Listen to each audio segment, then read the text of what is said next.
Paul from Steering Wheel Restoration. Here we have a Jaguar Mark 4 steering wheel that we've replaced the rim on. In actual fact, the rim and the spokes.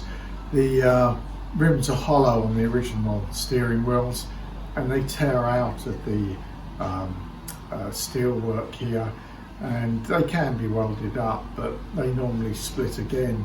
We've also repolished the boss there, and we've replaced the ring on the front here, this chrome ring, and re-riveted it together again. This particular steering wheel, we've also done the center control. They call it a manette, I believe.